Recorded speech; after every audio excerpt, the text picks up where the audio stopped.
बच्चे भूखे पेट सोते हैं।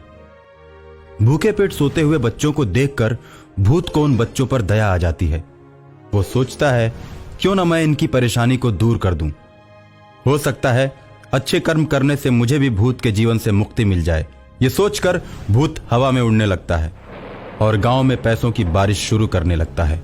गांव में पैसे बरसते हुए देखकर गांव के सभी लोग खुश हो जाते हैं और पैसे लूटने लगते हैं। गांव वाले बहुत सारा पैसा लूटते हैं। गांव वालों के घरों के छत पर भी पैसे ही पैसे होते हैं, आंगन में भी पैसे होते हैं। भूत पूरे गांव को अमीर बना देता है। गांव सुखी हो जाता है।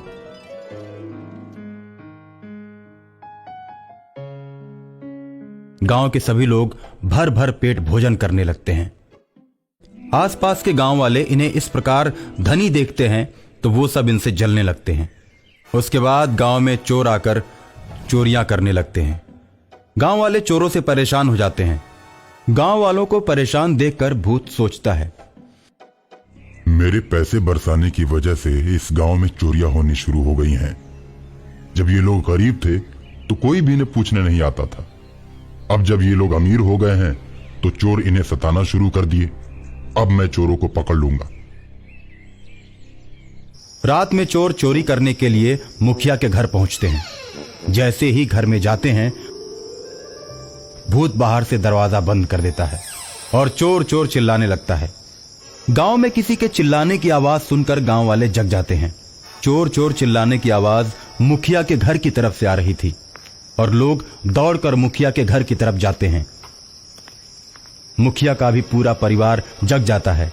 सभी के इकट्ठा हो जाने के बाद लोग दरवाजे को खोलते हैं और चारों चोरों को पकड़ लेते हैं। चारों चोरों को पकड़कर लोग खूब मारते हैं और मारने के बाद चोरों को ले जाकर पुलिस के हवाले कर देते हैं। पुलिस भी चोरों को खूब मारती है और जेल में बंद कर देती है। उसके बाद गांव में चोरी की घटनाएं बंद हो जाती हैं। भूत गांव वालों को खुशहाल देखकर बहुत ही खुश होता है और गांव वाले सोचते हैं, आखिर पैसा बरसाने के पीछे किसका हाथ है? चोरों के आने के बाद दरवाजे पर कुंडी किसने लगाया? इन सब बातों पर मुखिया के साथ गांव के लोग चौपाल पर विचार करते हैं।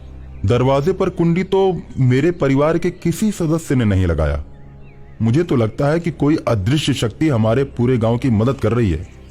हमें उस शक्ति की पूजा करनी चाहिए, चाहे वो जैसी भी हो, जिस रूप में हो। वो हम लोगों का भला सोचती है। हाँ, आखिर उस अदृश्य शक्ति के बारे में हम लोगों को कैसे पता चलेगा? लोग अभी बात कर ही रहे होते हैं कि भूत प्रकट हो जाता है और कहता है, मैं इसी गांव में रहने वाले रामदीन का लड़का हूं। कुछ वर्षों पहले स्कूल से आते समय एक प्रेत ने आम के बगीचे में मुझे मार दिया था। उसके बाद मैं भूत बन गया। मैं हमेशा अपने गांव के भले की बात सोचता हूं और गांव में मैंने ही पैसे बरसाए हैं। चोरों को पकड़वाने में भी मेरा ही हाथ है। मैंने ही कुंडी लगाई थी। वो अदृश्य आत्मा जिसके बारे में तुम लोग चर्चा कर रहे हो, वो मैं ही हूं।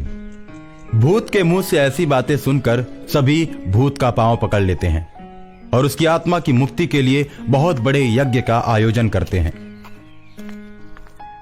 बहुत से विद्वानों को बुलाकर मंत्र द्वारा उसकी आत्मा को मुक्त करवा देते हैं और भूत खुशी खुशी सदा के लिए ईश्वर के पास चला जाता है।